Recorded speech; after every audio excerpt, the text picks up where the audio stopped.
At my son's house for dinner, I got a text from an unknown number. Get up and go, don't say anything.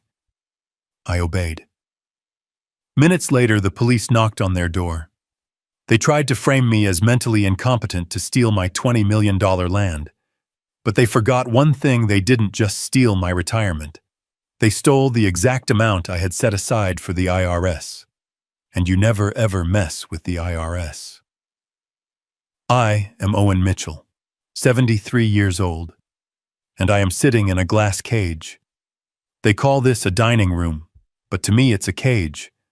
My son Patrick and my daughter-in-law Nina live in one of those new money mansions in Fairfax, Virginia. Modern is the word they use, which means everything is cold. White marble that echoes every footstep, floor-to-ceiling glass that makes you feel like you're in an aquarium, and furniture that looks like it was designed to punish you for sitting comfortably. The house my wife Rose and I built, God rest her soul, was made of oak and love. This house was built with debt and ego. Nina is pouring wine. She's always pouring wine. Tonight it's something French I can't pronounce. I glanced at the label when she brought it over. I'd seen it in a shop in D.C. once when I was looking for a Christmas present. I know the price. The bottle of wine on this table tonight could pay my utility bills for 6 months. Patrick, my only son, 45 years old, is avoiding my gaze. He's been avoiding my gaze for 6 months now.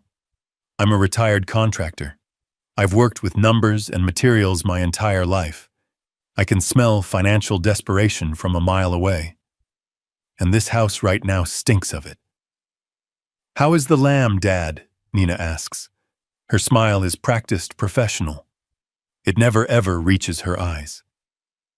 "It's wonderful, Nina. Thank you." I lie.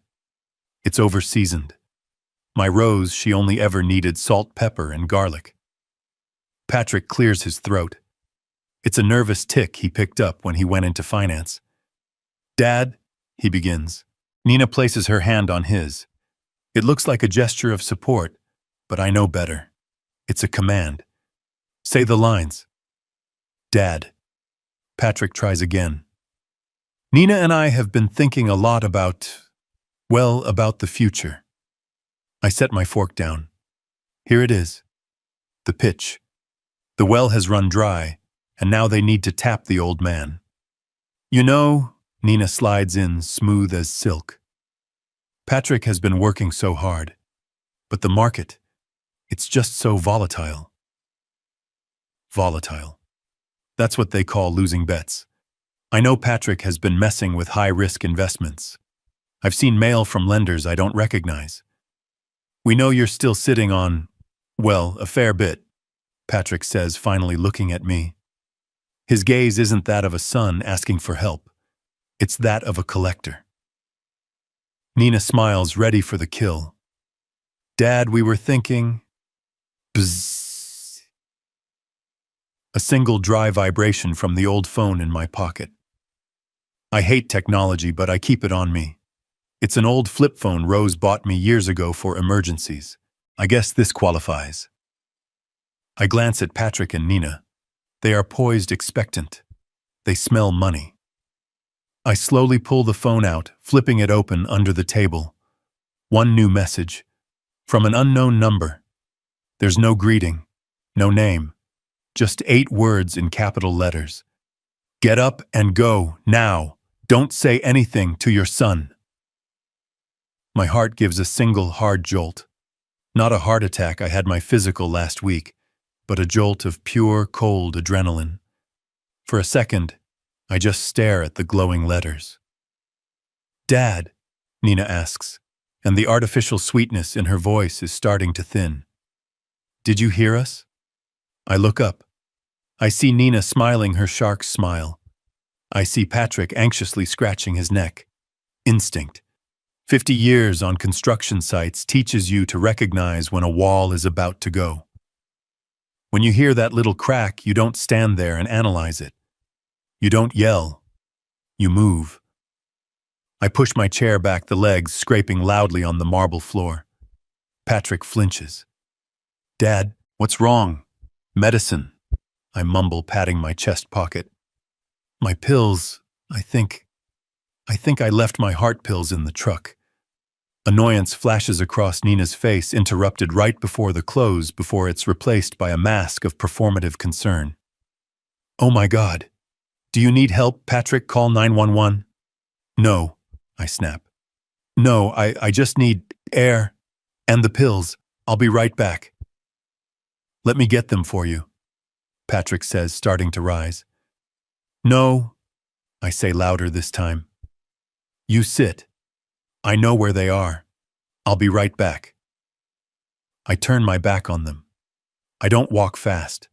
I don't run. I walk deliberately like an old man annoyed about his own failing body. I cross the atrium. I open the heavy glass front door. The cold November air hits me. It feels good. I walk down the long landscaped pathway, my hands shaking. Not from fear, from anger.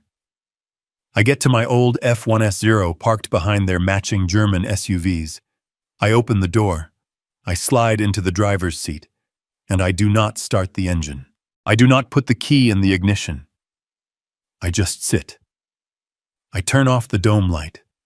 I sit in the complete darkness, my truck hidden in the shadow of a massive oak tree. And I watch. How long did I wait? A minute.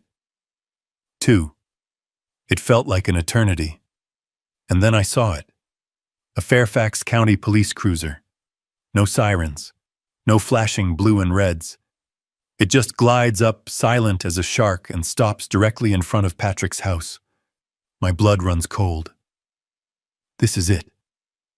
2 officers get out. They aren't in a hurry. They are calm. They walk up the pathway. I watch in my side mirror. They knock on the door. The door opens almost immediately. Nina stands there, bathed in the warm light from the atrium. I'm too far away to hear what's being said. But I don't need to hear. I just need to watch. I see Nina talking. She's gesturing. She's pointing inside. She does not look afraid. She does not look panicked. She looks relieved. She looks like someone who set a trap and is annoyed the prey didn't show. The officers nod. They talk for another minute. They look around, but they don't see my dark truck in the shadows. Then they nod, again turn, walk back to their car, and drive away. Nina stands in the open doorway watching them go. The smile is gone. The trap was set. That text message saved me. I put the key in the ignition, the sound of the old V8 engine roaring to life in the quiet, wealthy night. I'm not going back in. I need to know who sent that message. And I need to know what the hell I just escaped. I drove home to the small house Rose and I built with our own hands. The one Patrick and Nina call that sad little box. It's quiet here. It's safe. I sat in my old recliner, the one that smells faintly of Rose's lavender, and I stared at the phone. I tried calling the number back. It went straight to a dead-end tone. Hopeless. My mind was racing. The police. Nina's lack of surprise. The way they were pushing me, cornering me about money. It was a setup. But for what? To scare me, to... What? The phone rang at 2:17 a.m. I snatched it up before the first ring finished. It was the same unknown number. Grandpa? The voice was a whisper. It was cracked with fear. That voice. It hit me like a physical blow. Chloe, honey, is that you? Chloe. My granddaughter. Patrick's daughter, but my girl. 19 years old, smart as a whip and studying 3 states away. She was my and Rose's kid, really. We'd practically raised her while Patrick and Nina were out networking and building their brand. Grandpa, are you okay? Are you home? She whispered, sobbing. I'm fine, sweetheart. I'm home. What's going on? Chloe, how did you know? I'm so sorry, Grandpa, she cried. I did something bad. I hacked my dad's phone bill. I had a feeling. They've been weird. Hacked, my 19-year-old girl. I saw a number they kept calling. She continued, her voice gaining strength. A place called Senior Intervention Services. Senior Intervention. The name sounded cold. clinical. I got scared. So I put a listening app on Mom's phone 2 weeks ago. I know it's illegal, but I just heard them, Grandpa. I heard the whole thing. My blood pressure, which had just started to settle, spiked again. Heard what, Chloe?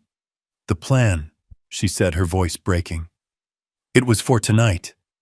They were going to confront you. They were going to offer you some business proposal they knew you'd refuse. The lamb, I whispered. The dinner. They wanted you to get angry, Chloe said, the words tumbling out. Mom said you'd get red-faced and start yelling about common sense like you always do. She was right. I would have. And then, Chloe's voice dropped to a terrified whisper. Mom was going to call 911. She was going to tell them her elderly, confused father-in-law was having a psychotic break and acting erratically. She was going to say she was scared for her physical safety. The police car, the officers. They weren't there for a robbery. They were there for me. They were doing a wellness check, Grandpa, Chloe confirmed my dawning horror. If you had been there yelling and confused, they would have taken you for a 72-hour psychiatric hold. My hands were shaking so hard I could barely hold the phone. They were going to have me committed. That was the trap.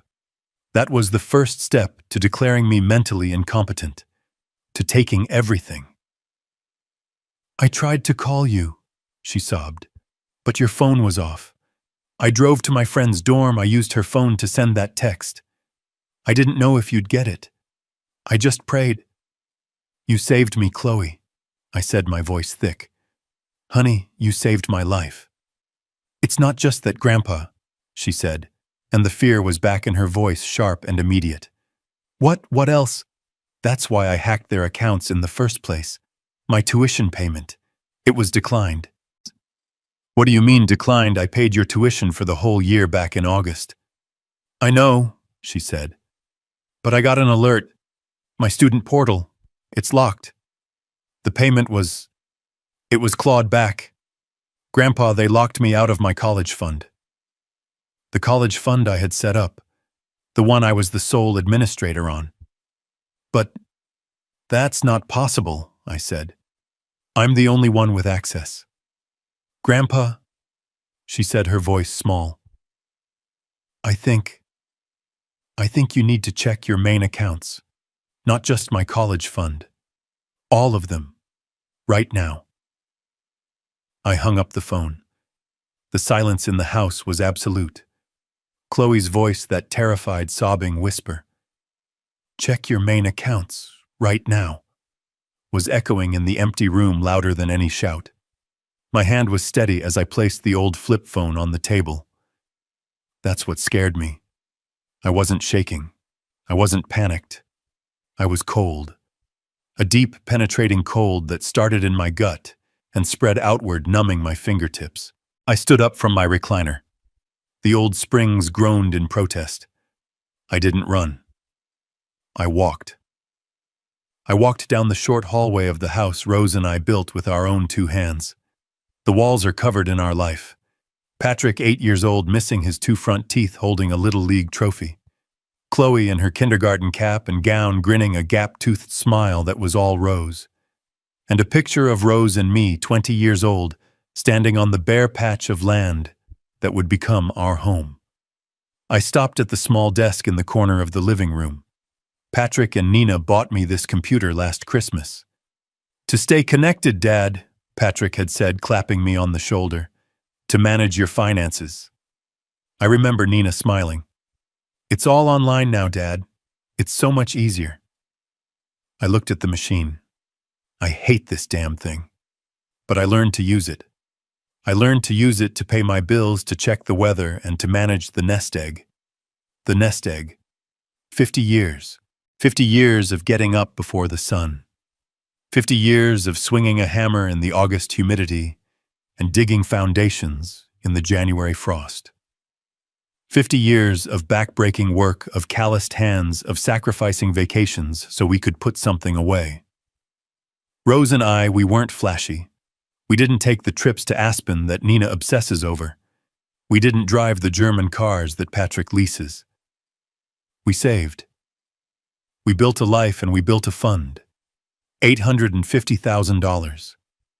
It wasn't just money. It was security. It was a promise to Rose that I would never be a burden. It was the fund for Chloe's education. It was the proof, the tangible result of a life lived with honor and hard work. My hand was steady on the mouse. I clicked the icon for my web browser.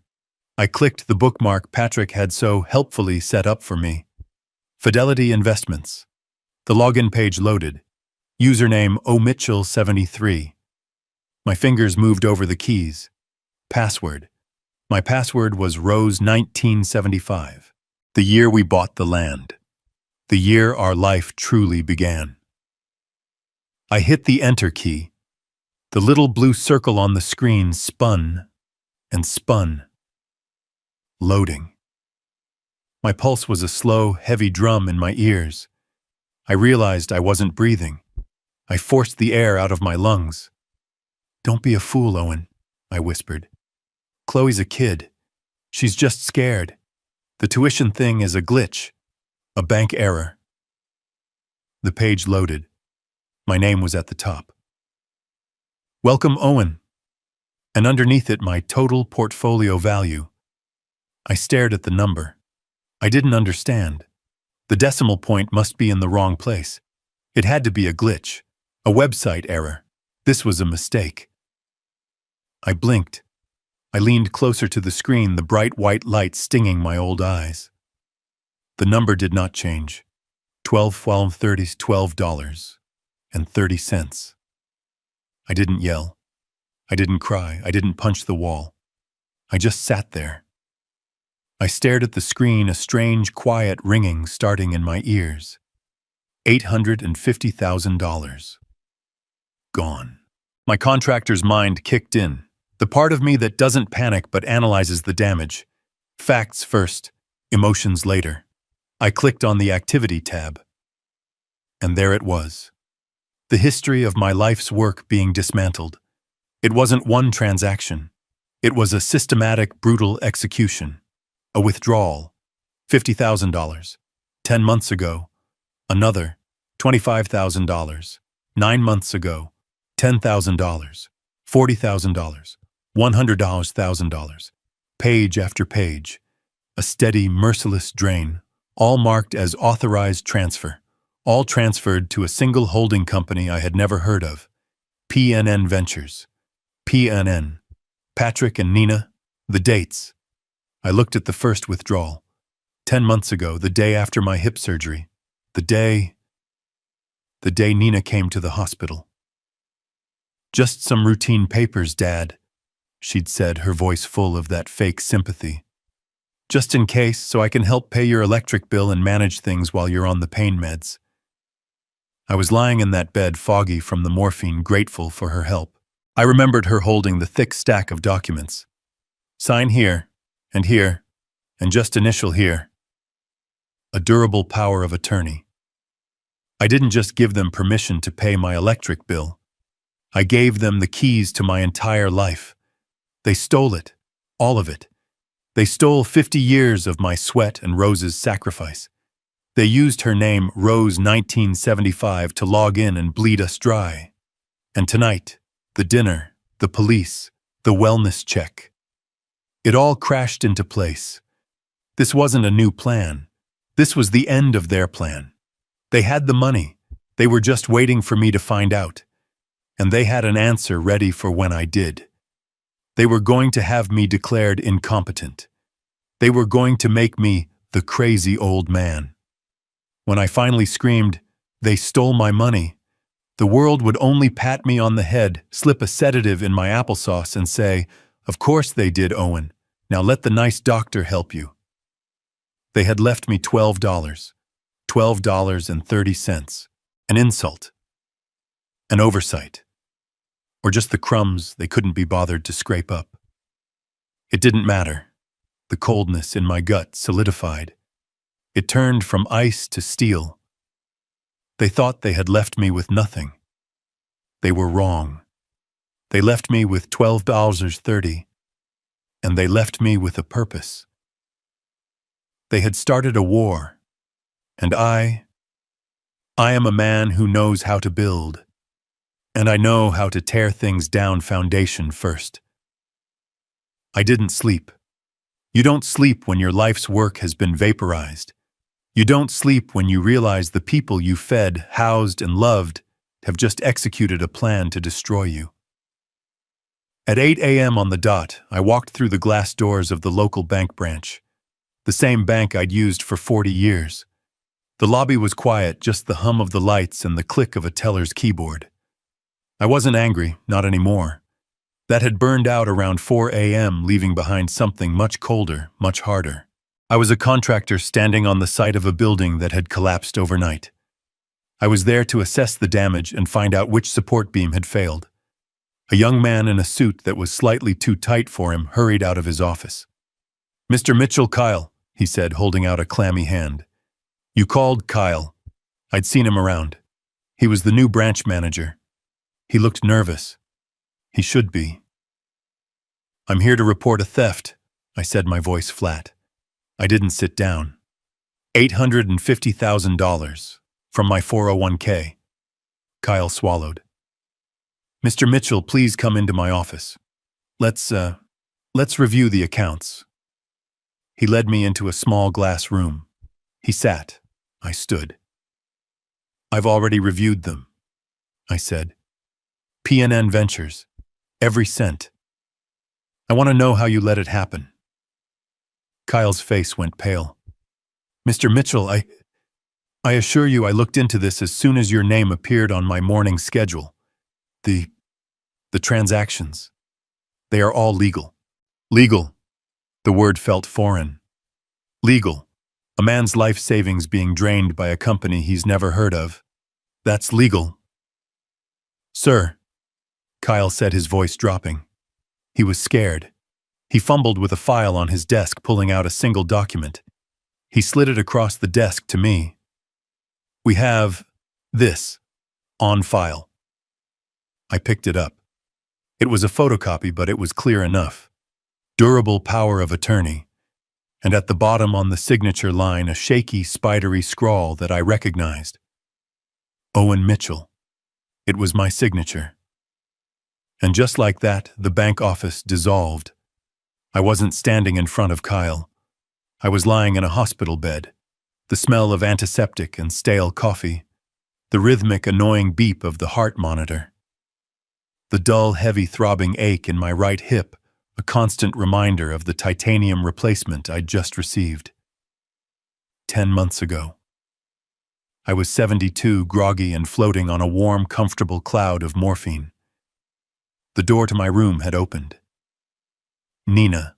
"Oh, Dad," she'd whispered, her voice overflowing with a syrupy concern that I, in my drugged state, mistook for love. "You look so tired. How's the pain, Foggy?" I remember mumbling. "But I'm okay." She'd smiled, patting my good arm, and then she'd pulled a thick stack of papers from her designer handbag, a stack that would have made me suspicious on any normal day. "Dad, I'm so sorry to bother you with this," she'd said, "but the bank, well, you know how they are. Just a bunch of formalities." She had a pen, one of those expensive-looking ones.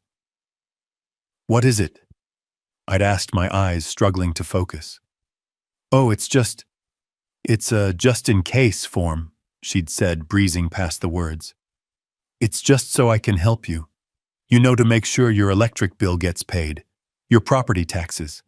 We wouldn't want you to get a late fee just because you're in here recovering, would we?" "No," I'd said. That's good. Thank you, Nina."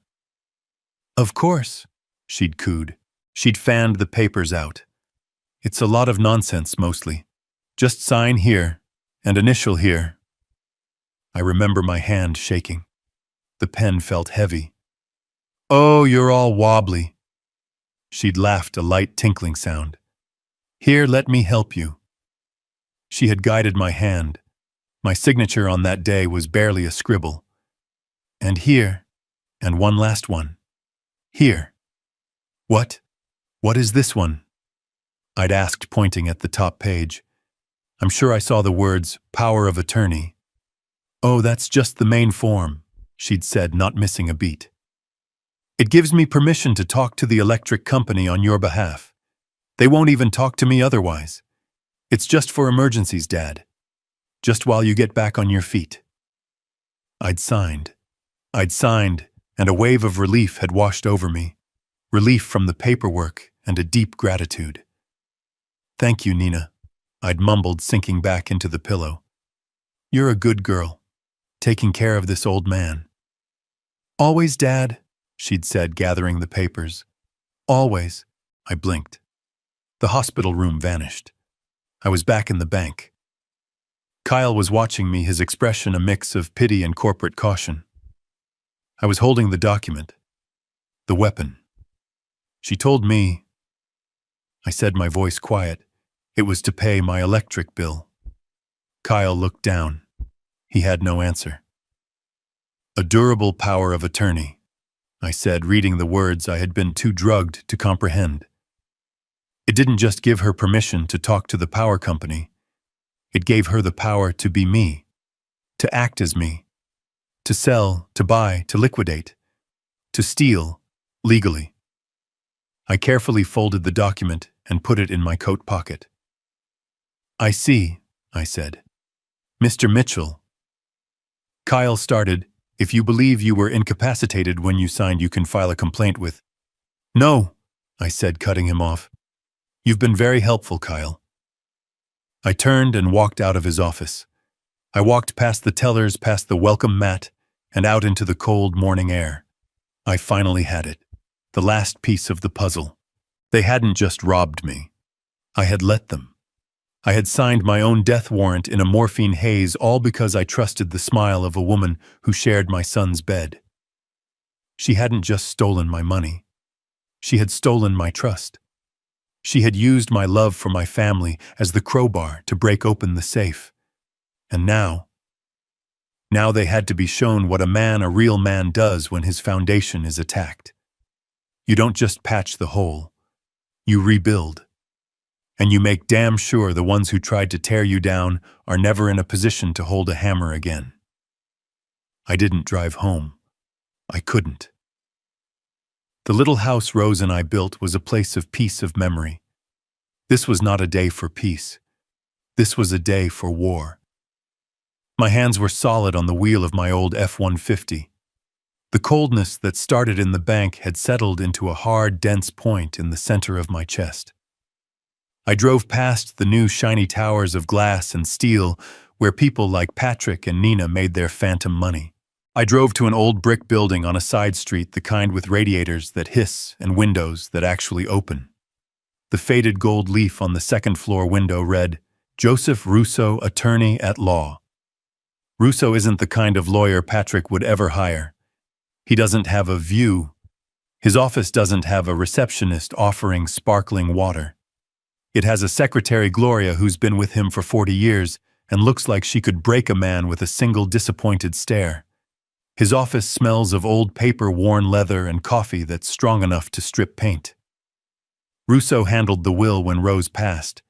He's the one who looked me in the eye and told me, "Get your affairs in order now, Owen. Trust is good, but paper is better." I guess I didn't listen hard enough. Gloria saw me walk in. She must have seen the look on my face. She didn't ask me if I had an appointment. She just picked up her phone, said, "He's here," and buzzed me through. Russo was on his feet, standing by his massive, cluttered desk. He's a man my age, but he carries the energy of a stressed-out bear. "Owen," he said. It wasn't a greeting. It was an assessment. "You look like hell. Sit." I sat in the hard wooden chair that was probably older than I was. And I told him. I told him everything, and I did it the way I'd build a house foundation first. I told him about the dinner, the cold lamb, the way Patrick wouldn't look at me, The text message from Chloe. Get up and go. I told him about the police car gliding to the curb like a shark. I told him about Nina's face, not of fear, but of disappointment. I told him about Chloe's 2 a.m. call, the wellness check trap, the senior intervention services, the plan to have me declared incompetent. I told him about the tuition, the $12.30 in my 401k, the 50 years of work that had vanished. And then I finished. I reached into my coat pocket. I pulled out the folded copy of the document from the bank. I placed it on his desk right on top of a stack of other people's problems. She told me, I said, my voice hoarse, it was to pay my electric bill at the hospital when I was on morphine. Russo didn't say, I'm so sorry. He didn't offer condolences. He didn't touch the paper. He just stared at me for a long, silent minute. Finally, he spoke. His voice was gravel. Owen, he said, you didn't just give them a key to the house. You gave them the keys to the entire goddamn treasure. He picked up the document. He read every line, his eyes scanning it with a predatory focus. A durable power of attorney. Durable. That's the killer word, Owen. It means it's still valid even if you become incapacitated. It's the strongest one there is. He tossed it back on the desk. As far as the bank is concerned, every transaction was legitimate. As far as the law is concerned, every dollar they took, you took. This piece of paper says you are Patrick and Nina. They were just following your orders. The word legal hit me harder than the theft itself. So that's it, I asked. The cold point in my chest was starting to feel like a black hole. They just win. They steal 50 years of my life, they get away with it, and I'm just the crazy old man with $12. No, Russo said, and his voice changed. It got sharp. They don't win. They win the first battle, maybe. They win the battle for the 401k, but this is a war, Owen. And you don't fight a war by whining. You fight it with better intelligence. He leaned forward, his eyes bright. They legally moved the money, that's fact. But this wasn't a smash and grab. This wasn't a drug addict kid stealing his dad's wallet. This was a plan. This was organized. So we find the plan. He grabbed his phone. He's not a we'll get back to you lawyer. He's a do it now lawyer. He hit a number on his speed dial. Janet, he barked into the receiver. It's Russo. Get me that forensic guy. The one from the Henderson divorce. The one who found the island in the Caymans. Yeah, him. Tell him it's a code red. I need a trail. I'm sending him a bank statement. I need to know everything about PNN Ventures. P as in Patrick. N as in Nina. Yes, I'm serious. Find it. Now. He slammed the phone down. Now we wait. Gloria, he yelled. Get us coffee. Lots of it. The wait was 2 hours. 2 hours is a long time when your life is on hold. I drank 3 cups of Russo's burnt coffee and stared at a framed law degree from 1978. I counted the seconds in my head. Russo's private line, a different phone rang. It was a sharp, old-fashioned bell. He snatched it up. Russo. Yeah, I see. Of course it is. Delaware. And the rest? Washed. Got it. Send me the file. He hung up the phone. He didn't look at me for a long time. He just swiveled his chair and looked out his dirty window at the brick wall of the next building. All right, he said, turning back to me. His face was grim. It's what we thought. The money's gone. It was transferred from your Fidelity account to a corporate account for PNN Ventures. From there, it was scattered, washed through a dozen other accounts.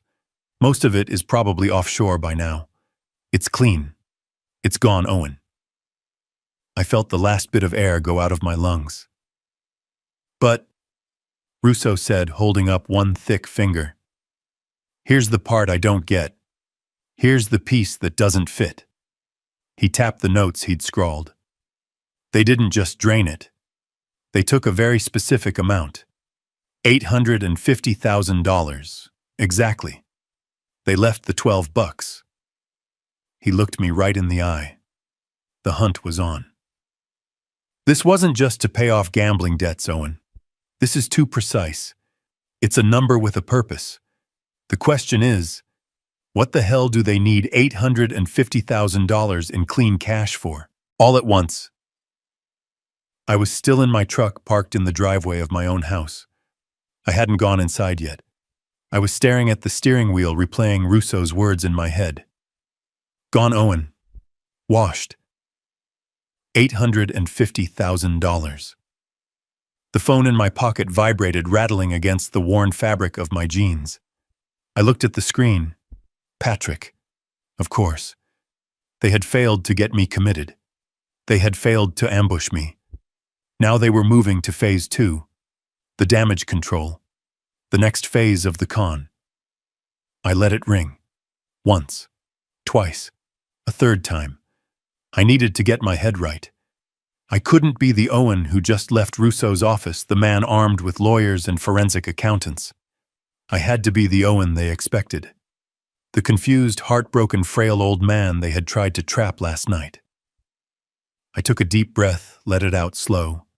I picked up on the 4th ring. I said nothing. Dad. Dad. Oh my God. Where are you? His voice was high-pitched, panicked. This wasn't the smooth, calculating tone of Nina. This was the voice of my son Patrick, a weak man who was in over his head. He sounded genuinely terrified. Dad. Are you there? We were so worried. The police came. The police were at the house. I held the phone away from my ear for a second. I had to get the voice right. I had to sound like the man whose pills were in the truck. Patrick, I said, my voice gravelly. I intentionally made it crack. What's all the yelling? I'm at home. Home, he almost shrieked. Dad, where did you go? You just walked out. In the middle of dinner, Nina was worried sick. She thought you were having a heart episode or something. I wasn't feeling well, I mumbled, playing the part. That lamb, it was too rich. I came home. I took my medicine. I must have fallen asleep. I let the lie sit there, a perfect, plausible excuse from a 73-year-old man. What's this about police son? Silence. A beat of pure, unadulterated hesitation. He was a terrible liar. He always had been. He was panicking, searching for the next line in the script, but he had lost his place. He was expecting me to be there, confused and angry, when the police arrived. He was not prepared for this. The police, well, I heard a muffled sound, a scrambling, and then a sharp whispered, "Give me the phone, you idiot." And just like that, the amateur was out. The professional was in. The sound of the phone changing hands, and then the performance began. Owen. It was Nina. Her voice was thick with emotion, as if she was speaking through tears. It was a masterpiece of vocal control. Oh, Owen, thank God. Thank God you're home. We were terrified. A sob. A perfectly timed, perfectly pitched sob designed to shatter the defenses of a grieving old man. If I hadn't seen her cold, relieved face in the doorway last night, I might have even believed it. If I didn't know about P&N Ventures, I might have felt pity. Nina, I said, playing my part. What's wrong? Why are you crying? What's going on? Oh, Dad, she sniffed, and I could practically hear her dabbing a tissue at her dry eyes. We were so scared. When you left, you looked so pale. And then not 10 minutes later, the police at the door. We thought something terrible had happened to you. We thought, oh God. We didn't know what to think. You liar.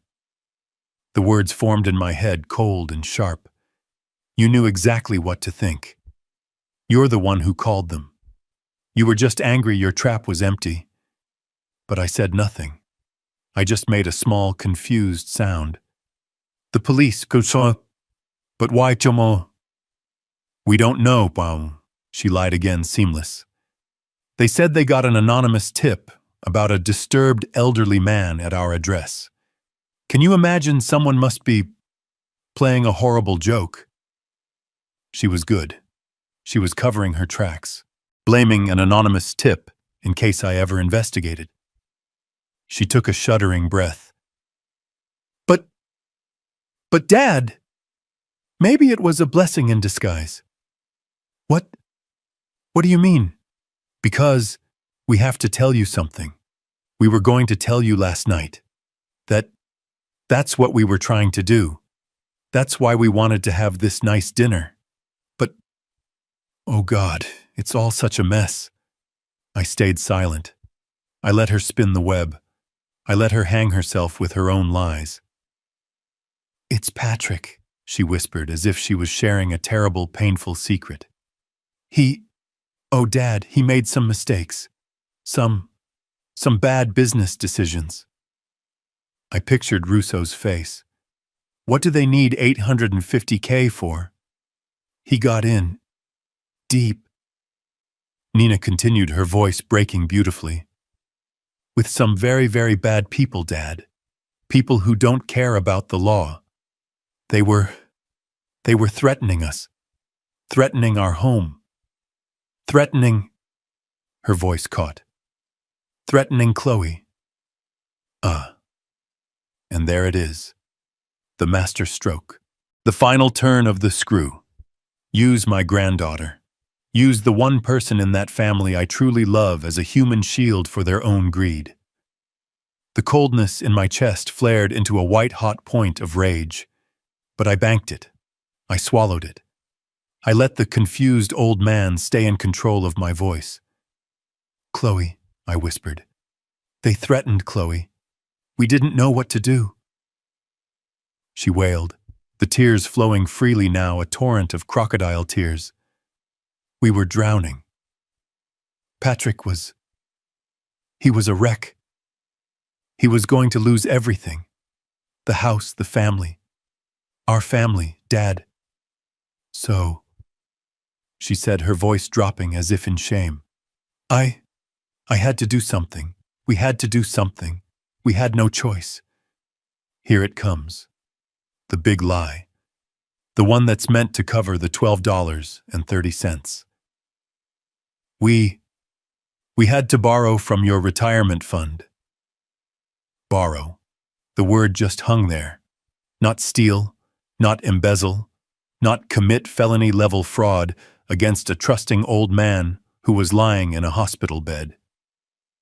Borrow. A clean, simple, sanitized word to cover the filth of what they had done.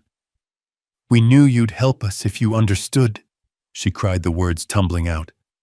But we were so ashamed. We couldn't bear to tell you. We just needed to fix the problem to save the family. It was the only way. We took the money to pay them off, Dad. The bad men are gone. We're safe. Patrick is safe. Chloe is safe. All thanks to you. I waited. I let the silence stretch. I let her wonder if I had hung up, if I had collapsed. I needed her to fill the silence. Dad, are you there? Please say something. Please don't hate us. You took the money, I said, my voice hollow, as if the life had been drained from it. My 401k. We'll pay it back, she blurted out way too quickly. The promise of a desperate liar. Every single cent, Dad, I swear on everything we have, we will pay it back. She'd almost said it. She'd almost sworn on Rose's grave. The rage I was holding down almost broke free. Don't you dare. It's just, she said, her voice suddenly small, fragile, the hook landing after the bait. We fixed the immediate problem. The bad men are gone. But we just need one more thing. One more favor, Dad, and I swear we will spend the rest of our lives making this right for you. Please. I closed my eyes. I saw the $850,000. I saw Russo's confused face. It was a number with a purpose. And I finally understood. The 850K wasn't the goal. It was just the buy-in. It was just the first part of the con. And now, after all the lies, all the tears, and all the theater, here was the real reason for the call. "What?" I said, my voice barely a whisper. "What do you need?" I stayed silent. I let that last desperate, "What do you need?" hang in the air between us. I needed her to say it. I needed to hear the words. Nina's voice, which had been a torrent of fake tears, suddenly became very calm, very focused. The actress was gone. The closer had just stepped in. "The land, Dad," she said, her voice dropping to a confidential, reasonable whisper. "The land out in West County." The land. My fingers, which were gripping the steering wheel of my truck, tightened. I could feel the old worn leather against my skin. What land?" I asked, playing dumb. "You know," she said with a little impatient sigh, "that big empty property you and Rose bought. Years ago, it's just sitting there, Dad. It's just woods. It's not doing anything. It's not helping anyone." Not helping anyone. I closed my eyes. And I wasn't in my truck anymore. I was standing with Rose, my Rose. Her hair was still brown back in 1975. We were standing on a hill looking out over 500 acres of untouched Virginia forest. Oaks, hickories, and a little creek that ran through the valley. It had taken every dime we had, and we'd bought it. It wasn't an investment. It was a promise. It was our sanctuary. It was the place I took Patrick camping. It was the place I taught Chloe how to identify a cardinal's call. It was the place I had scattered Rose's ashes under the biggest, oldest oak tree on the property. And Nina just called it empty property. She just called it woods. "Dad," she said, her voice sharpening, pulling me from the memory. "Are you listening?" "I'm here," I said. My voice was just a rasp.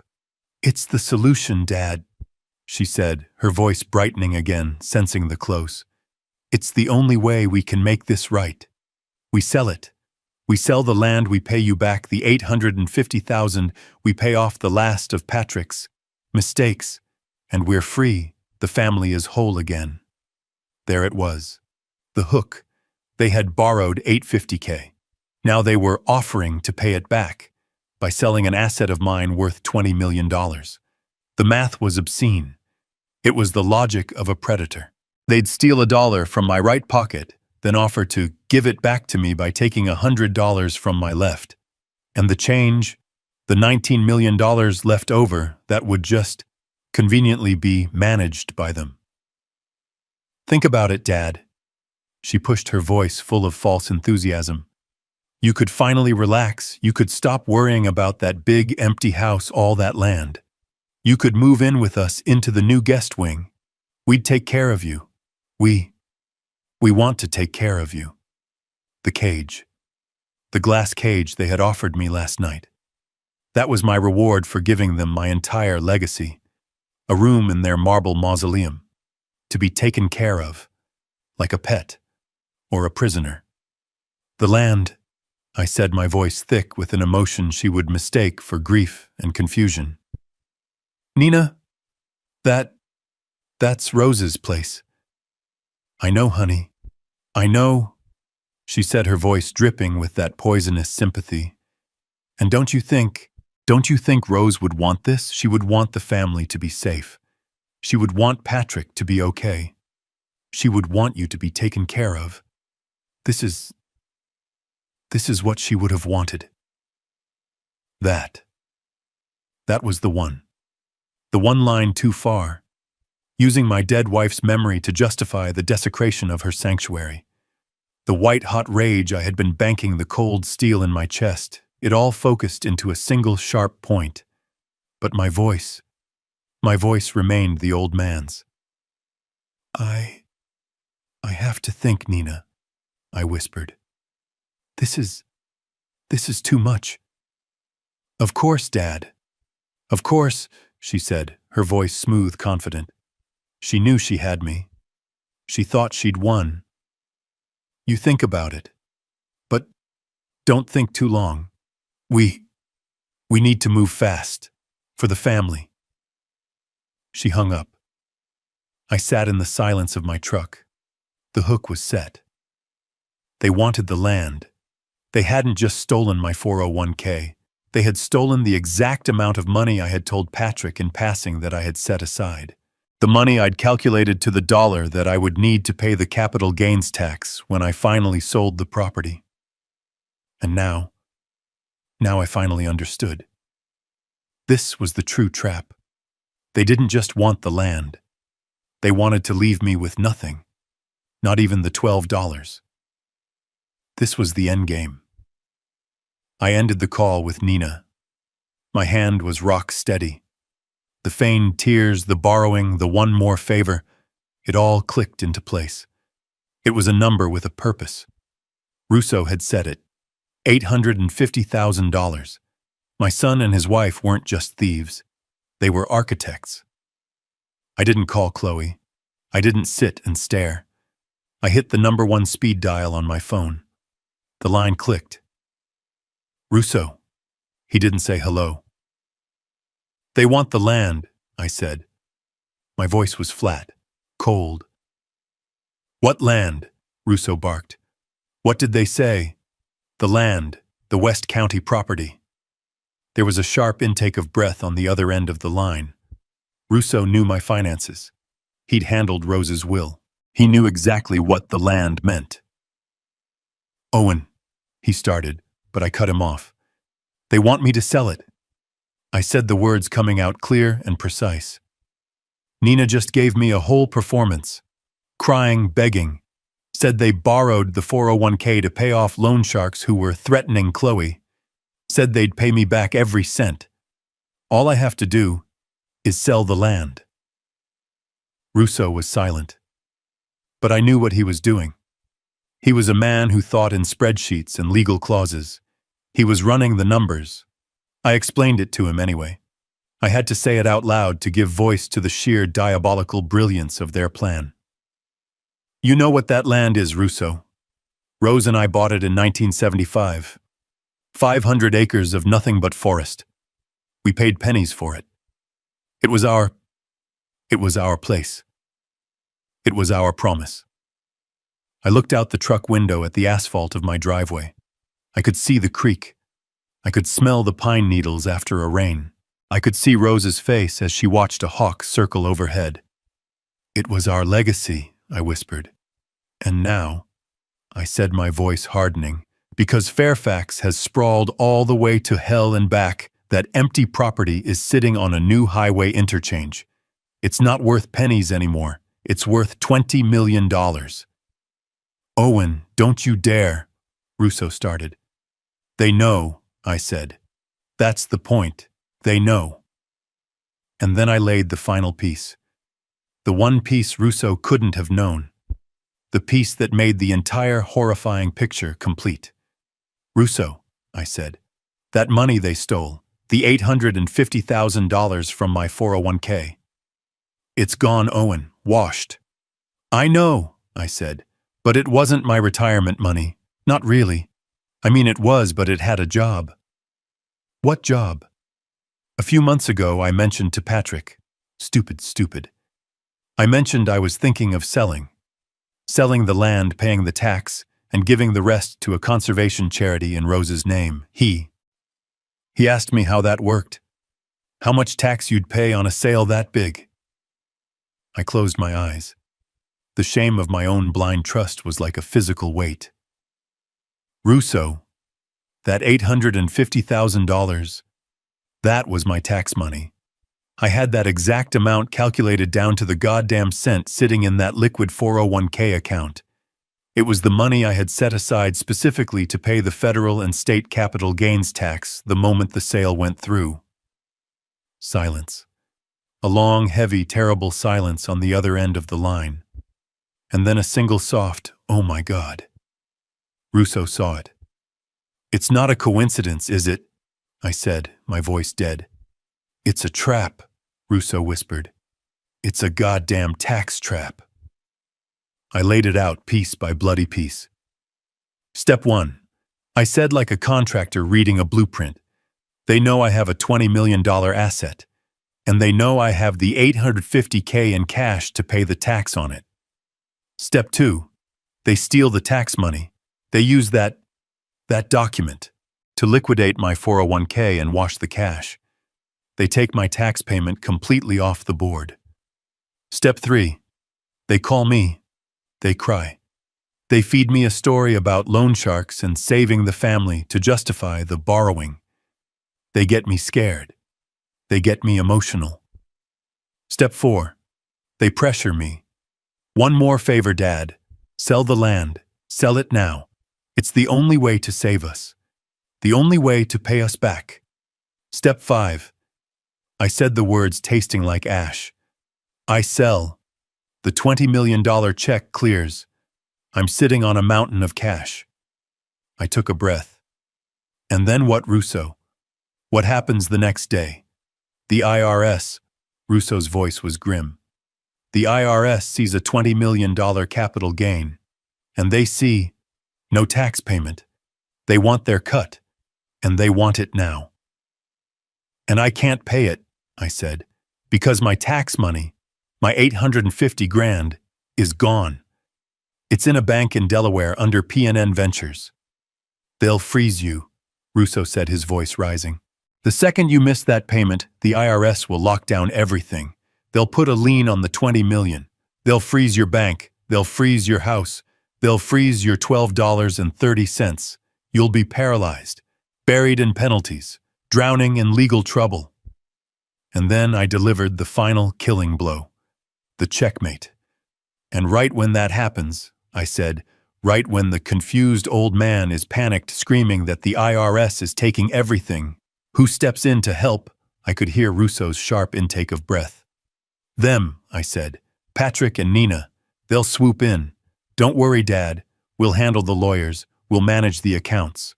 And they'll use that same power of attorney, or worse, the incompetence card they tried to play last night, to rescue me. They'll manage the $20 million. They'll manage me right into that glass cage they call a guest room. They'll take everything. And they'll do it, legally. It was a perfect plan. It was brilliant. It was cold. It was absolute. They weren't just thieves. They weren't just liars. They were trying to erase me. I sat there in my truck holding a dead phone. Russo had hung up, but it didn't matter. I had just looked at the blueprint of my own execution. And now I knew. You don't fight a plan like this by crying. You fight it by building a better one. I sat in my truck, the blueprint of my own execution laid out in my mind. The IRS trap, the incompetence card, the $20 million. It was a perfect plan, a work of art in its own sociopathic way. I started the engine. The old V8 rumbled to life.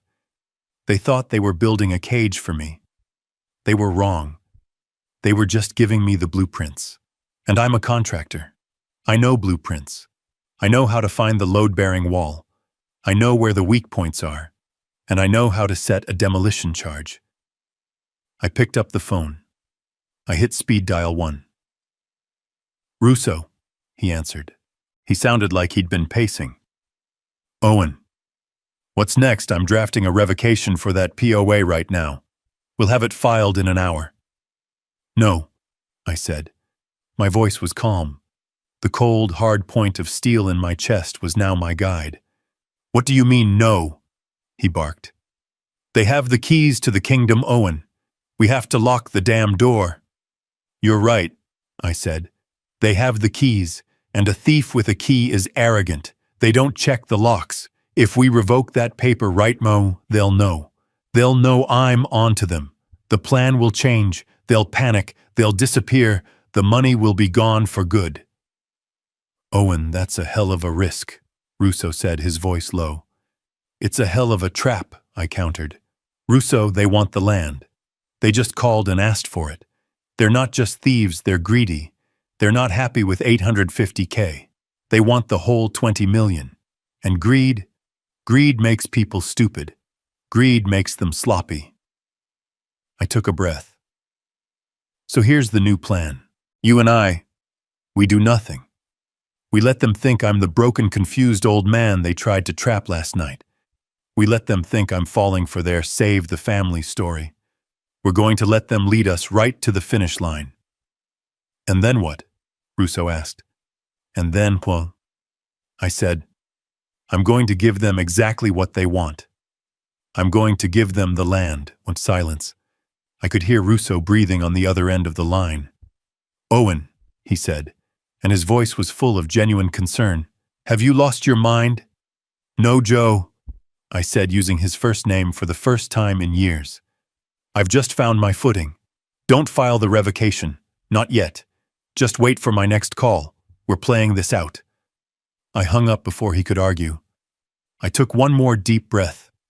I had to let go of Owen the contractor, Owen the widower, Owen the father. I had to become the character they had written for me. The confused old man. The burden.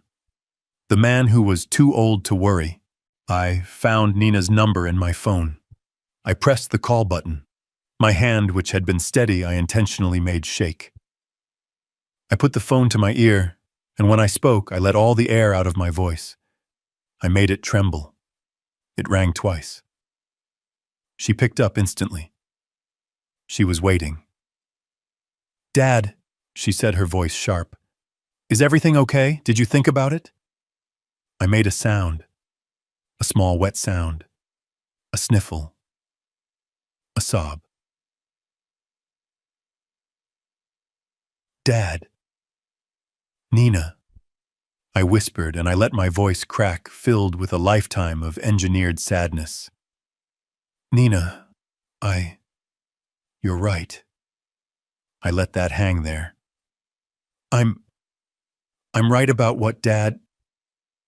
She asked, her voice cautious, but I could hear the excitement underneath it. The predator, sensing the prey, had just given up. You're right about everything, I whispered, putting all the fake exhaustion of 73 years into it. I'm so tired, Nina. I'm just so tired. I'm old. I'm too old for all this. For money. For taxes. For all this fighting. I manufactured another sob. Rose. Rose always handled this stuff. I can't do it alone. I can't. Oh, Dad, she said, and her voice was now pure, uncut sympathy. But it wasn't for me. It was for her future. She was comforting her new bank account. You're a good girl, Nina. I whispered the words, tasting like poison in my mouth. You're trying to save the family. Just like you said. You're trying to save Patrick. Rose would have wanted that. You were right. I could hear her exhale.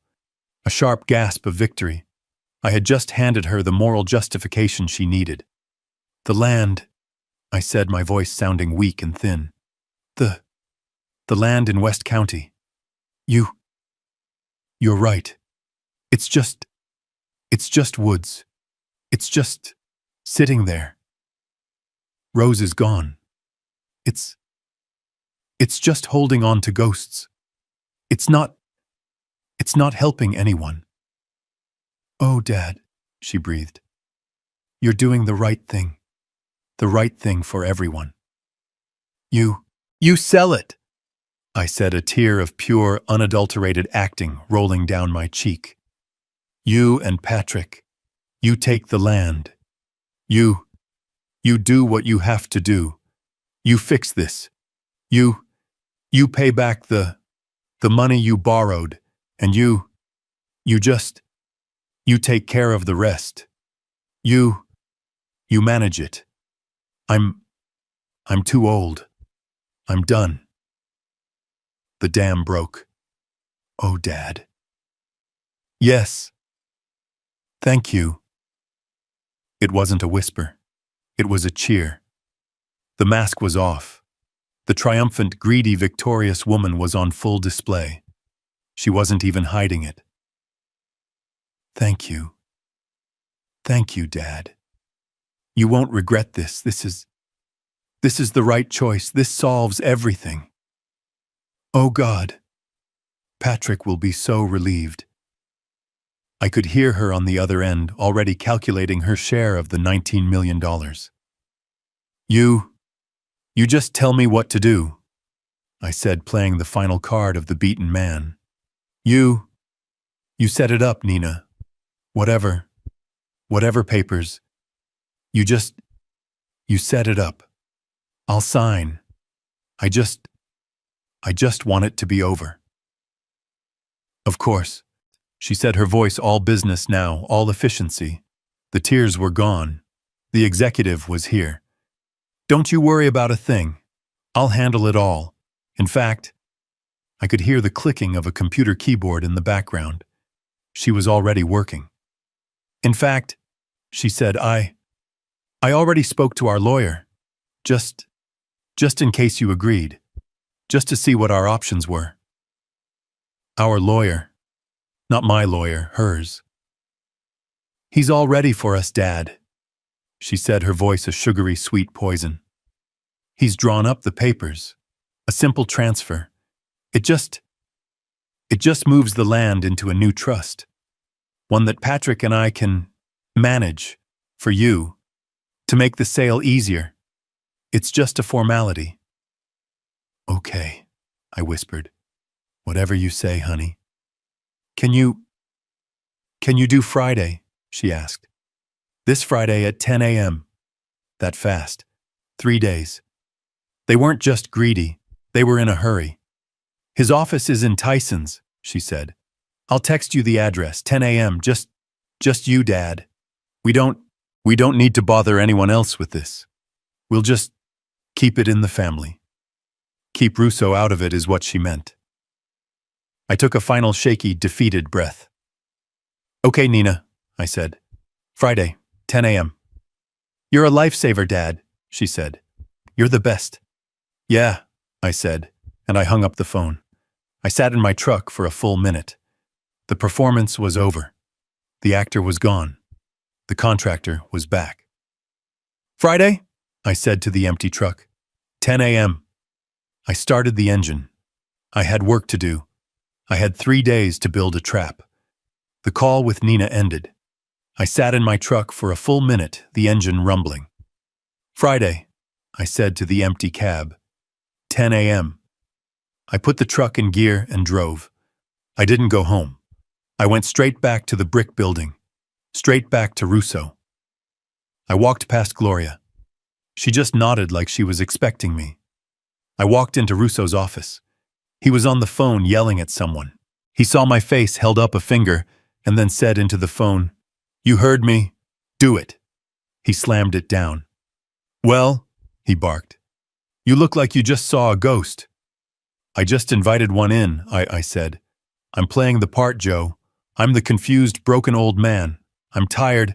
I'm done. I'm giving them the land." Russo's face went white. "Owen, you didn't—" "I told them I'd sign," I said, cutting him off. "I told them to set it up. The meeting is Friday, 10 a.m., at their lawyer's office. They're walking me in to sign the transfer." Russo stared at me for a full 10 seconds. A slow smile spread across his face. It was not a nice smile. "You old bastard," he said with genuine admiration. "You're going to let them set up their own execution. I love it." "But we have to move," I said. "We have 3 days. Tuesday, Wednesday, Thursday." "Right," Russo said. He was all business. He grabbed a legal pad. "The plan. What's the plan?" "First," I said, "thought the power of attorney. You said you were revoking it." "I'll have a messenger file the revocation at the county court right now," Russo said, reaching for his phone. "No," I said. "You'll do better. You will draft the revocation of the power of attorney. You will sign it. I will sign it. Gloria will notarize it, and you will date it for yesterday, Monday. Before I ever agreed to this meeting. Before Nina's phone call. Russo raised an eyebrow. Backdating a document, Owen, I'm not asking you to file it. I'm asking you to prepare it. I corrected him. It's our ace in the hole. We keep it. We don't file it. We just have it. Legally, it's a revocation signed and notarized dated before their meeting. It proves my intent. But the public record stays clean. They won't check because they're arrogant. But if they do, they'll see the POA is still active. They'll walk into that meeting on Friday feeling safe. Russo's smile widened. You're a devious man, Owen Mitchell. I like it. He buzzed for Gloria. Get your stamp. We've got work to do. 10 minutes later, the revocation was signed, stamped, and dated for Monday. Russo put the original in his office safe. Ace in the hole, he said, patting the steel door. What's next? Next, I said, is the land. I picked up Russo's other phone. Get me the State Parks Conservatory. I need to speak to the director. Harrison. We've spoken before. Russo's eyes went wide. Owen, you're not... They want a tax trap, I said, as Russo's secretary patched me through. We're going to disarm it. We're going to take the bullet out of the gun. The line clicked. Mr. Harrison, please, this is Owen Mitchell. There was a pause. Owen, good to hear from you. How are you? I've been better, Director, I said. I'm calling about our conversation last year. About the West County property. The 500 acres. Yes, of course, Harrison said, his voice becoming more formal. A beautiful piece of land. As I said, if you ever consider. I said. I'm giving it to you. Silence. Complete silence. Owen. Harrison said, his voice cautious. I think I misheard you. A donation of that size. All of it, Sean, I said. The full 500 acres. I'm donating it to the State Parks Conservatory. No money, no exchange. A full charitable donation. My God, Harrison breathed. Owen, that's a $20 million gift. That's the single largest donation in the history of the Virginia park system.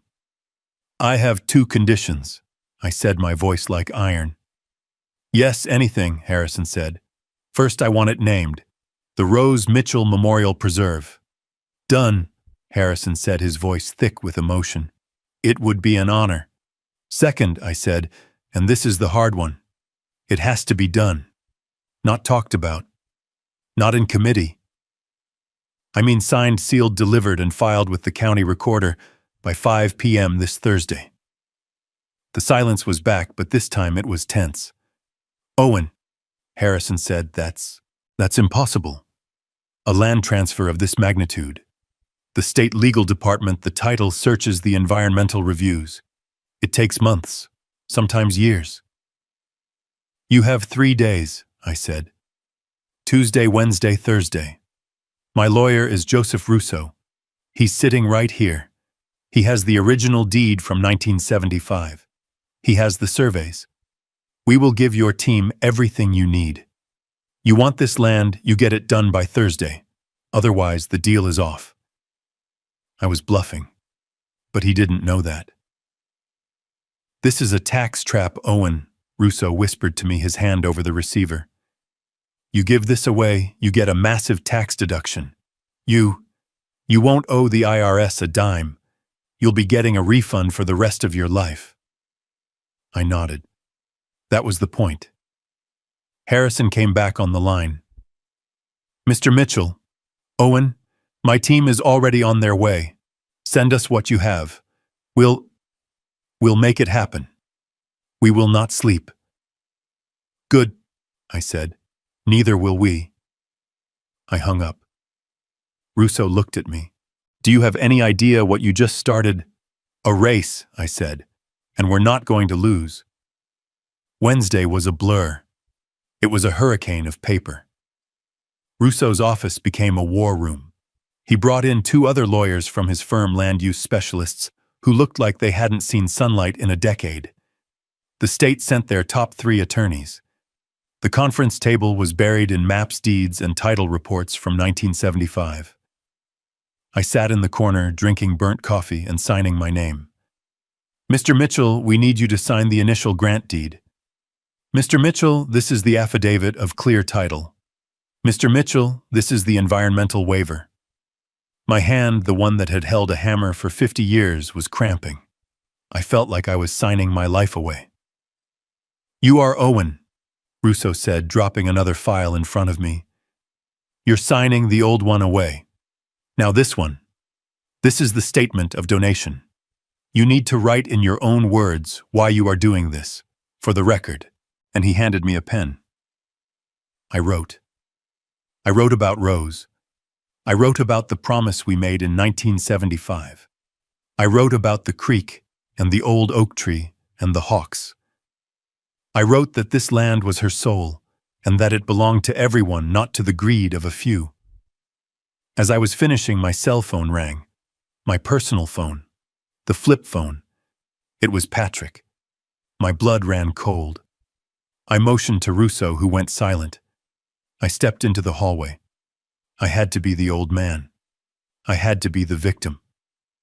I let my voice tremble. Hello. Dad. Hey, just checking in. He sounded cheerful. He sounded like a man who was about to win the lottery. Oh, hi, Patrick, I said, leaning against the wall, pretending to be weak. I'm not feeling great. Oh no, what's wrong? He asked. But there was no real concern. It was just a script. Just my heart. It's been fluttering, I said. This whole thing, son, it's a lot. I'm glad it's going to be over. Exactly, he said, bright and breezy. That's why I'm calling. You're doing the right thing, Dad. The right thing for the family. Nina is she's just so relieved. We all are. She's a good girl. I lied, the words tasting like acid. Taking care of everything. She's the best, he said. So, we're still on for Friday 10 a.m. Yes, son, I said. I'll be there. I have to go. I'm just very tired. Okay, Dad. You get some rest. And hey, you don't need to bring anyone you know like Russo or any of those guys. It's just a simple signing. Just us. Just family. Keep it in the family. Okay, son, I whispered. Just family. I hung up. I walked back into the conference room. Russo looked at me. They're checking the trap, I said. They're making sure the bait is still there. Good, Russo growled. Let them. Now sign this. It's the final transfer deed. Thursday, D-Day. By 11 a.m. the final packet was assembled. It was 6 inches thick, Mr. Harrison from the conservatory arrived, his suit rumpled, looking like he hadn't slept in 2 days. He had a checkbook. What's that for? I asked. The filing fee, Harrison said. For the county, it's $1. He shook my hand, his grip firm. Mr. Mitchell, on behalf of the people of Virginia, I'm speechless. This is a legacy. Just make sure her name is on the sign, I said. We signed, I signed, Harrison signed, Russo and the state's lawyer signed as witnesses. It was 1:00 p.m. It's done, Harrison said, beaming. No, it's not, Russo said, grabbing the packet. It's signed, but it's not real. It's not real until it's filed with the county recorder. If we don't get this stamped by 5 p.m. today, it's just a stack of paper. He looked at me. If Nina's lawyer files his transfer at 9 a.m. tomorrow, and this isn't in the system, a judge will have a nightmare trying to figure out who owns what. We have to be first. We have to be official. He handed the packet to a young junior lawyer, a kid who looked like he was about to run a marathon. Go, Russo ordered. Go to the courthouse. Do not stop. Do not talk to anyone. Get this to the recorder's desk. Get the stamp. Call me the second it's done." The kid ran out of the office, and we waited. 2 p.m. Nothing. 3 p.m. Nothing. 3:30 p.m. I was pacing. "What's taking so long? It's just a stamp." "It's a government office on a Thursday afternoon, Owen," Russo said, but he was checking his watch too. "It's not a place known for speed." At 3:45 p.m. Russo's phone rang. It was the runner. Russo put him on speaker. "Mr. Russo, there's a problem." My heart stopped. "What problem?" Russo barked. "The line. It was huge," the kid stammered. I finally got to the desk. The clerk, a guy named Henderson, he says a multi-parcel donation of this size needs a 48-hour administrative review." "What?" I said. He says he can't stamp it today." The kid said, his voice panicked. "He says it's too complex for an end-of-day filing. He told me to come back on Monday." "Monday," I whispered. It would be too late. Friday at 10 a.m. I would be signing away land I still legally owned. Russo's face was a dark, thunderous cloud. "Henderson," Russo growled, his voice a low threat. "That lazy bureaucratic. He's not complex, he's lazy. He wants to go home early." Russo grabbed his own coat. "Son, you stay right there. Don't move. I'm coming." Russo looked at me. "I'm going to the courthouse." "I'm coming with you," I said. "No, you stay here. You need to be clean. This is the part of the job I get paid for. This is the legal part." He was gone. I sat in Russo's office. Harrison sat with me. We didn't talk, we just waited. 4 p.m., 4:15 p.m., 4:30 p.m. The courthouse closed at 5. At 4:45 p.m. my phone rang. It was Russo. I snatched it. "Joe." "It's done," Russo said. He sounded exhausted. "What? How?" "Let's just say," Russo said, "that Mr. Henderson and I have a long history." I reminded him of a certain zoning variance he approved back in '98, the one that if it ever came to light would be very complex for his pension. "Joe." "He suddenly found the time," Russo said, cutting me off. "He reviewed it. He stamped it. He recorded it. It's in the system. As of 4:42 p.m. Thursday, November 2nd, he took a deep breath. "Owen Mitchell, you are officially a man of very modest means. You own your house, your truck, and $12.30. You no longer own 1 square inch of land in West County." I sat down. A wave of something washed over me. Not victory, not sadness, relief. It was done. "Thank you, Joe," I whispered. "Don't thank me yet," Russo said. "You've got a big day tomorrow. Go home, get some sleep. Remember the plan." "What's the plan?" I asked. "You're the old man," Russo said. "You're confused, you're tired, you're sad. You go to that meeting, you let them talk. You let them walk right into the room. Let them say everything they want to say. Let them hang themselves. And then, you just be the man who has nothing left to lose. Because as of right now, you're not." "Okay," I said. "Friday, 10 a.m. I hung up. The trap was built. The bait was gone. Now all I had to do was wait for the rats to show up. The land was gone. The Rose Mitchell Memorial Preserve was officially filed, stamped, and recorded. It was Thursday evening, 4:46 p.m. The race was over. Harrison, the director from the conservatory, had actually hugged me, tears in his eyes, before he and his legal team cleared out. Russo and I were left alone in his conference room, which looked like a bomb of legal paper had detonated. We sat in the silence. "So," Russo finally said, rubbing his eyes from exhaustion. "It's done. You're a poor man, Owen. Congratulations."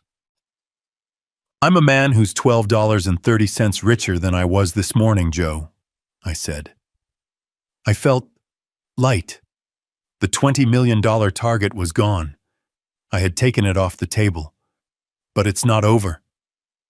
Russo nodded, his face grim. No, it's not. He picked up his phone. He wasn't celebrating. He was moving to the next target. He hit a number on his speed dial. Janet, he barked into the phone. It's Russo. Listen, the big bomb has been disarmed. Now I want to go back and collect the shrapnel. He was talking to the forensic accountant, the one who had found PNN Ventures. That Delaware shell company, Russo continued. I need the full workup. We found the $850K in. Now I want to know about the $850K out. I want to see every wire transfer, every check. Did they pay off a credit card? Did they buy a car? Did they pay off a loan shark? I want a paper trail so clean and so obvious that a district attorney could use it as a coloring book. I want to know exactly what my client's life savings were spent on. He listened for a moment. I don't care. I need it on my desk in a finalized report by 9 a.m. tomorrow. Yes, 9 a.m. We're going hunting. He slammed the phone down. He looked at me. The land donation. That was Defense Owen. That was stopping the next crime. The $20 million tax trap. That's gone. He leaned forward, his eyes like steel. But the $850K, that's the first crime. That's the original theft. That's felony grand larceny, elder abuse, and wire fraud. We've disarmed the trap they set for you. Now we get the IRS ready for the trap we're setting for them. Tomorrow, when they walk into that meeting, they'll be trying to steal land you don't own. But they'll still be guilty of stealing $850K in income they didn't declare. Russo was right. This wasn't just about saving the land. This was about justice. The final piece of the legal puzzle was in motion. Now it was time for me to move the final piece of the personal one. I stepped out of the conference room into the quiet hallway while Russo started organizing the mountain of paper. I pulled out my old flip phone. It felt useless now. I reached into my pocket and pulled out a brand new prepaid burner phone I had bought for cash at a 7-Eleven that morning. I also had a prepaid credit card activated and clean, a just-in-case plan. I turned it on. The only number I'd entered was Chloe's. I pressed call. She picked up on the very first ring, her voice a terrified whisper. Grandpa, oh my God, I've been calling your flip phone. It's just... Are you okay? Did they do something else? Her voice.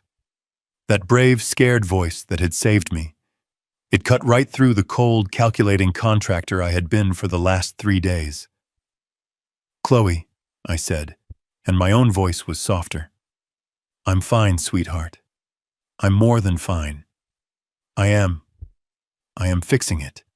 Fixing what, Grandpa? What's going on? You sound different. I need you to listen to me. I said, my voice firm but not cold. Not for her. I need you to do exactly as I say. No questions. Not yet. I just need you to trust me. Can you do that?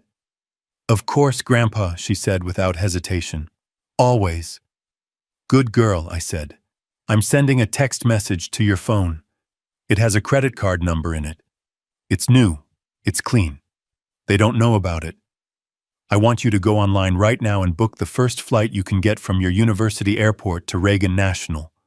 Tomorrow morning. Friday. Silence. Tomorrow, she whispered. Grandpa, I have midterms. I have an econ final at 2. I can't just leave. Yes, you can, I said. This is more important than economics, Chloe. You started this. You're the one who sent that text. You saved my life. I need you. I want you here. For the end. I heard her take a shaky breath. The end. The end of what? Oh, surprise, I said. A family meeting. Now listen, this is the most important part. Do not under any circumstances call your parents. Do not text them. They must not know you are in town. When you land at Reagan, a car will be waiting for you.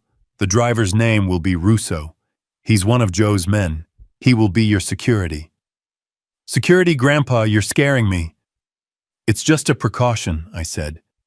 He will drive you directly to Mr. Russo's office. Not my house, not theirs. You go straight to Russo's office. Do you understand? Yes, Russo's office. What time, what's happening? I looked at the clock on the wall. I calculated. My meeting, my execution at their lawyer's office, was at 10 a.m. I want you to be at Mr. Russo's office at 10:30 a.m., I said.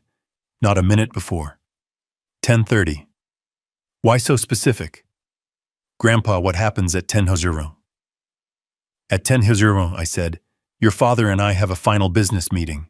At 10:30, I want you to be there. I'm adjusting my will. I'm fixing the inheritance. And I want you to be the witness. What? I'm fixing your tuition, honey, I said, my voice softening again. The money they stole, it's gone.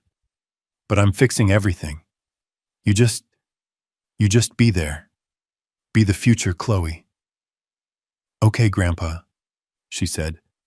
Her voice was steady now. She was her grandmother's girl through and through. I'll be there. 10:30.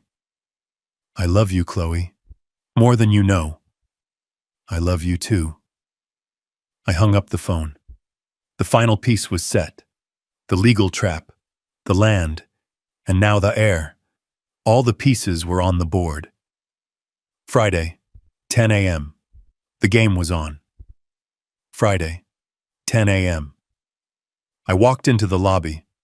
It wasn't a law office, it was a statement. It was on the 20th floor of a glass tower in Tyson's Corner. The lobby was a vast, echoing expanse of white marble and brushed steel. The receptionist, who looked more like a model, didn't even ask my name. She just smiled a cold, plastic smile and said, Mr. Mitchell. They're expecting you, conference room A. She pointed. I played my part. I shuffled my feet a little. I leaned on the cane. I didn't need one I'd bought at a drugstore that morning. I let myself look old, confused, and intimidated by the sheer cold wealth of the place. I pushed open the heavy glass door. And there they were. They were sitting on one side of a mahogany table that was long enough to land a small plane on. The room had a floor-to-ceiling window overlooking the rest of Northern Virginia. It was a room designed to make you feel small. Patrick jumped up. Dad, you made it. Oh, we were so glad you were coming. He rushed over, grabbing my arm in a grip that was supposed to be supportive but was really just proprietary. He was guiding his asset to the chair. Of course, son, I mumbled, letting him steer me. I said I would. Nina didn't get up. She just sat there, beaming. She was wearing a cream-colored suit that probably cost more than my first truck. She looked relaxed, victorious, like a predator that had just finished a long, difficult hunt and was finally sitting down to the meal. Oh, Dad, she said, her voice smooth as butter. We're so glad you're here. We're so proud of you for making the hard choice. For the family. For the family. The words echoed in the sterile room, and then I saw the third man. He sat at the head of the table. He was in his late 40s with perfect hair, a perfect suit, and a smile that didn't have an ounce of warmth. He was a shark. This was their lawyer. Dad, Patrick said, gesturing. This is Mr. Slade. He's our guy. He's going to help us with all the paperwork. Slade stood up. He glided, he didn't walk. He extended a manicured hand. Mr. Mitchell, an absolute pleasure. I'm just here to make this transition as smooth as possible for you. Transition. Like I was a dying man being moved to hospice. I let my hand tremble as I shook his. His grip was firm, dry, and completely impersonal. Let's get started, shall we? Slade said, smiling at Nina like they were sharing a private joke. We all sat. Patrick and Nina sat on one side, a united front. I sat on the other, the confused old man alone with his ghosts. Slade opened a beautiful leather-bound portfolio. He slid a stack of paper across the polished table. It was thick, at least 20 pages bound by a blue legal cover. Now, Mr. Mitchell, Slade began, his voice a soothing, patronizing drone. This is just a formality, a simple document to make everything easier for you. As Nina and Patrick explained, you're transitioning your assets. This simply moves the West County property. He tapped the cover.